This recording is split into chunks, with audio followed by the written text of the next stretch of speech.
Dans cette vidéo, je voudrais t'expliquer comment réagir quand un prospect te ghost.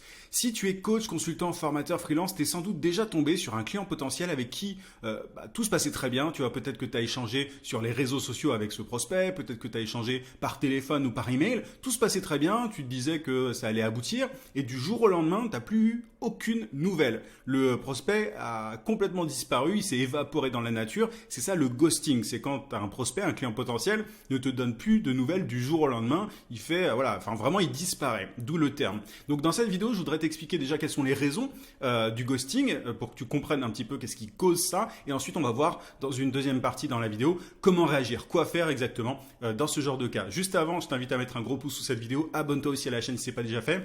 J'ai des centaines de vidéos sur la vente, sur le marketing, sur l'entrepreneuriat de manière générale. Donc ça risque de te plaire. Active la cloche de notification aussi pour ne rien rater. Je publie une fois par semaine. Et dernière chose, mon contenu sur YouTube n'est que la partie visible de l'iceberg. Mon meilleur contenu se trouve dans ce que j'appelle mes emails secrets. Tu as le lien d'inscription en description. Tu peux aussi cliquer sur le i. Et en t'inscrivant, c'est simple. Tu vas recevoir chaque matin à 9 h un email rempli de conseils, d'astuces, de méthodes pour trouver plus de clients et pour facturer tes services à prix d'or. Si tu es coach, consultant, formateur, freelance, bref, à partir du moment où tu vends tes services à des professionnels ou à des entreprises, c'est vraiment là que ça se passe. Il y a plus de 10 000 entrepreneurs qui sont déjà inscrits. Donc si tu veux créer et développer un business qui te rend libre, clique sur le lien en description ou sur le i. Ceci étant dit, quelles sont donc les raisons du ghosting? La première raison qu'on peut mettre en avant, c'est le fait de ne pas avoir bien qualifié ton prospect. C'est-à-dire que peut-être que ton prospect finalement n'était pas un bon prospect, il n'était pas assez intéressé. Il n'était pas, à un stade assez avancé dans sa réflexion. Donc parfois, on a l'impression que la personne avec qui on échangeait était vraiment, avait besoin d'une solution, qui a été prête à passer à l'action et tout, mais en fait pas du tout. Simplement parce qu'on n'a pas réussi à identifier certains signaux, tu vois. C'est-à-dire que, en marketing, il y a plusieurs phases. Tu as la phase où le prospect et je vais pas toutes te les décrire, mais tu vois, la phase où le prospect est conscient de son problème, mais pas, il n'est pas forcément conscient qu'il existe une solution. Il y a aussi la phase où le prospect est à l'inverse, tu vois, est très conscient de son problème et il sait qu'il existe des solutions et il a même déjà fait un espèce de benchmark contre les solutions existantes. Là, celui-ci, il est beaucoup plus prêt à passer à l'action. Bref, il y a différents niveaux de conscience, on pourrait dire, et peut-être que tu n'as pas fait ce travail justement d'identification du niveau de conscience de ton prospect, peut-être qu'il n'était pas du tout à un stade assez avancé pour passer à l'action, et c'est pour ça que il a pu donner de nouvelles du jour au lendemain. Alors évidemment, c'est pas très poli, mais peut-être que, ça peut expliquer ça. Une autre raison, c'est que peut-être que pour ton prospect, c'était pas le bon moment pour s'engager. C'est-à-dire que, tu vois, au-delà du niveau de conscience, de son niveau de conscience, de sa problématique, de l'urgence de son problème, peut-être que il avait des trucs, tu vois, peut-être que c'était les vacances, ou peut-être que il prévoyait pas de passer à l'action tout de suite pour tout un tas de raisons externes. Peut-être que il n'a pas eu l'aval de son supérieur, etc. Il peut y avoir tout un tas de raisons de ce genre-là. Peut-être sinon que ton prospect n'était pas convaincu. Tu vois, quand ça t'est arrivé que tu étais la bonne personne, donc peut-être que là pour le coup ça vient de toi, que tu n'as pas réussi à créer cette confiance, que tu n'as pas réussi à lui démontrer que tu avais la solution parfaite pour régler son problème. Donc il peut arriver parfois que ça vienne de toi, hein, c'est pas juste, c'est pas toujours des raisons externes, tu vois, des facteurs externes, mais parfois c'est juste que tu n'as pas réussi à lui démontrer que tu étais la bonne personne. Peut-être sinon que ton prospect a été séduit par la concurrence, c'est un truc qui arrive, et bon, forcément dans ce genre de cas, le prospect va pas te le dire, tu vois, il va juste profiter de l'expertise d'une autre boîte, d'un autre expert. Et sinon, peut-être que ton prospect est juste très occupé, tu vois, peut-être il est vraiment sous l'eau, il a plein d'emails tu vois, dans sa boîte de réception, plein de notifications, il est sous l'eau parce que, tu vois, peut-être que c'est la rentrée, peut-être que, tu vois, au niveau du timing, c'est pas top. Donc, tu vois, il y a tout un tas de raisons qui peuvent rentrer en jeu. Bon, maintenant, tu vois, c'est très bien de savoir quelles sont les raisons du ghosting, mais maintenant, comment réagir?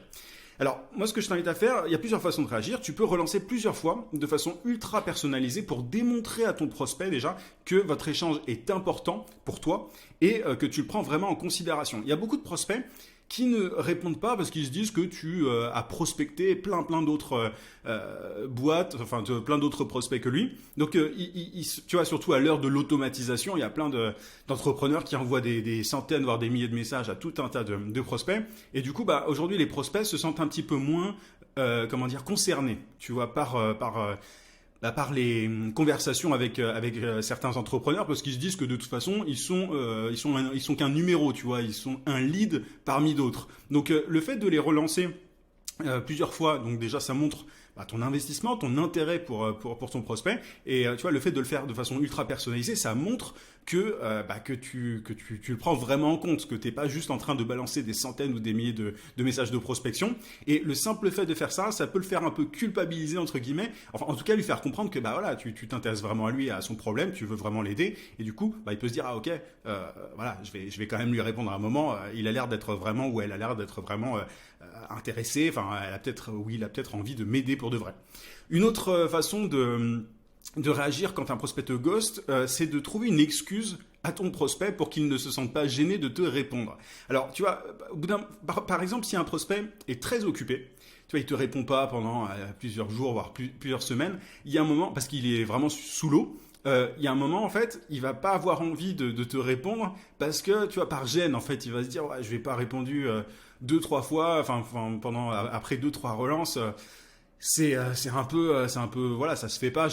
Ils ont pas envie de se faire mal voir, tu vois. Il y a un moment, ils préfèrent ne pas du tout répondre que de te répondre 3 semaines après, parce qu'ils vont se dire, ah, j'ai pas trop d'excuses pour ne pas lui avoir répondu, ça le fait pas trop. Donc, si tu trouves une excuse à ton prospect, en mode, par exemple, tu peux dire, voilà, je sais que c'était les vacances, donc vous deviez être très occupé. Ah, je sais que, ou alors, tu vois, je sais que dans votre secteur, voilà, il y a beaucoup de boulot en ce moment avec telle nouveauté, tel truc.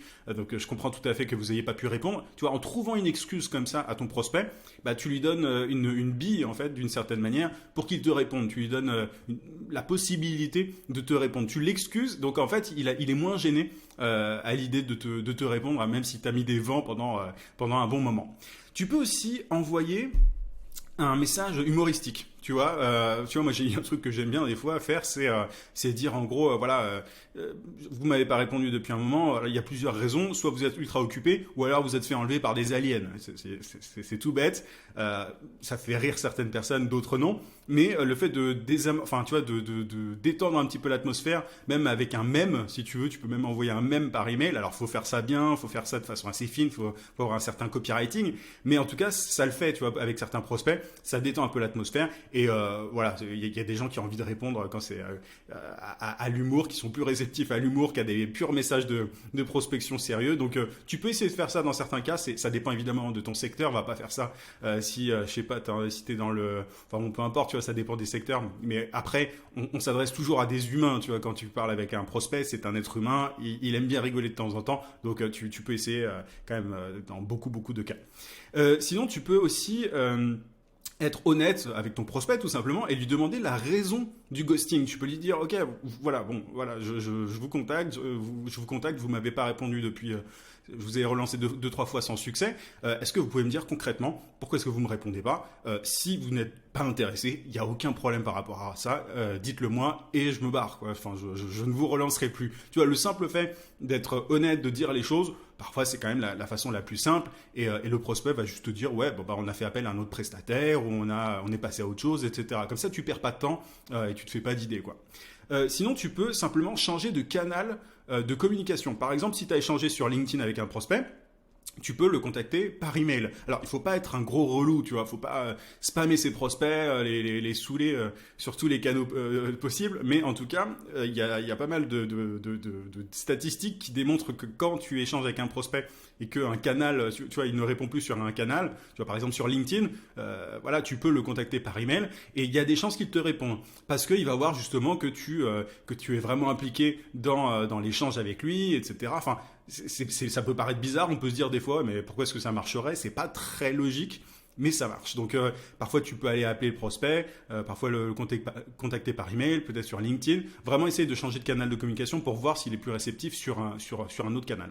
Sinon tu peux relancer en mettant en avant le bénéfice principal désiré initialement par ta cible. Parce que parfois, quand on échange avec un prospect, tu vois, la conversation, elle s'éternise un peu avec certaines personnes. Alors, en général, quand tu mènes pas bien ta barque, tu vois, quand t'es pas expert en prospection, en général, tu peux parfois un peu t'éterniser et tout. Et le prospect peut oublier la raison pour laquelle il t'a répondu initialement. Tu vois, enfin, en général, quand tu vends tes services, tu mets en avant un bénéfice, tu règles, tu mets en avant la résolution d'un problème chez ton prospect. Et parfois, ta solution, le bénéfice désiré par ton prospect, il est un peu oublié au fur et à mesure de la conversation. Donc, tu peux simplement relancer ton prospect en mettant en avant, voilà, à la base, il faut pas le dire comme ça, tu vois, mais à la base, je vous avais contacté pour vous aider à faire ceci, cela. Est-ce que c'est toujours d'actualité? Tu vois, simplement, est-ce que vous voulez toujours régler tel problème?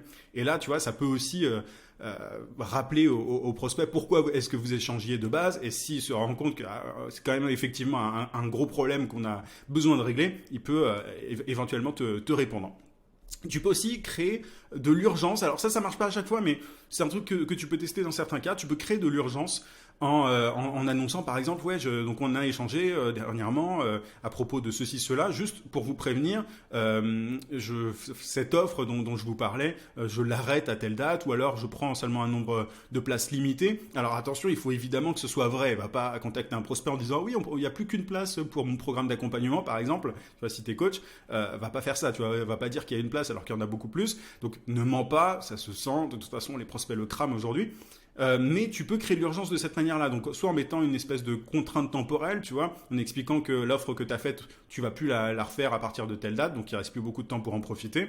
Ou alors, tu peux dire qu'il y a un nombre de places limité, parce qu'il y a beaucoup de personnes qui ont profité de ton offre. Donc ça, c'est une technique qui peut marcher dans certains cas, quand le prospect a toujours besoin de régler son problème, évidemment, tu vois. Sinon, tu peux annoncer aussi une garantie irrésistible. C'est efficace s'il y a un manque de confiance de la part du prospect. Tu vois, parfois, tu as des prospects qui ne te répondent plus parce qu'ils n'ont pas vraiment confiance en fait dans ta solution, dans ton offre, etc. Donc, si tu reviens vers ton prospect en lui disant, ah, voilà, à partir de la semaine prochaine ou de maintenant, je propose une garantie de remboursement, par exemple, à mes clients s'ils n'ont pas les résultats désirés, bah là, ça peut pousser certains prospects qui ne te faisaient pas confiance à payer tes services, quoi. Donc c'est assez puissant en cas de manque de confiance du prospect.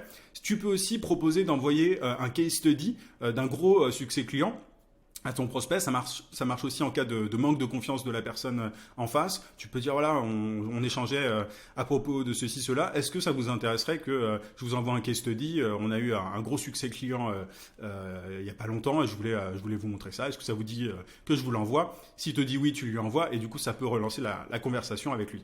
Et sinon, ça peut paraître tout bête, mais une façon de réagir aussi parfois, c'est de simplement passer à autre chose parce que tu as des prospects parfois que tu n'arriveras jamais à convertir, tu vois, c'est-à-dire que très souvent, tu vois, tu te fais ghoster et tu n'as plus de nouvelles. Je t'ai donné plein de façons de réagir pour pouvoir relancer la conversation, pour relancer un peu cette opportunité. Mais honnêtement, dis-toi un truc, c'est qu'il y a plein de prospects qui te répondront directement, qui ne te ghosteront jamais. Donc ne t'épuise pas, ne perds pas ton énergie avec des prospects qui te ghostent. C'est quand même pas très poli, tu vois, entre nous. La dernière chose que je voulais te dire, c'est ça, c'est que tu peux quand même passer à autre chose au bout d'un moment. Ne te tue pas à la tâche, tu peux tester les différentes choses que je t'ai données dans cette vidéo, mais voilà, ne te tue pas à essayer de relancer inlassablement le prospect. Il y a un moment, il y a des limites, tu passes à autre chose et tu trouveras des prospects bien plus intéressés. J'espère que cette vidéo t'a plu, abonne-toi à la chaîne, mets un pouce, bref, tu sais ce qu'il faut faire. Et dernière chose, si tu veux aller plus loin par rapport à ce genre de sujet, je te rappelle que tu as mes emails secrets, tu peux cliquer sur le lien en description ou sur le i, c'est vraiment là que ça se passe. Il y a plus de 10 000 entrepreneurs qui sont déjà inscrits et si tu veux créer et développer un business qui te rend libre en 5 minutes par jour, puisque voilà, c'est vraiment à raison d'un email par jour si tu t'inscris, c'est vraiment là que ça se passe. Je te souhaite plein de succès et je te dis à très vite, à plus.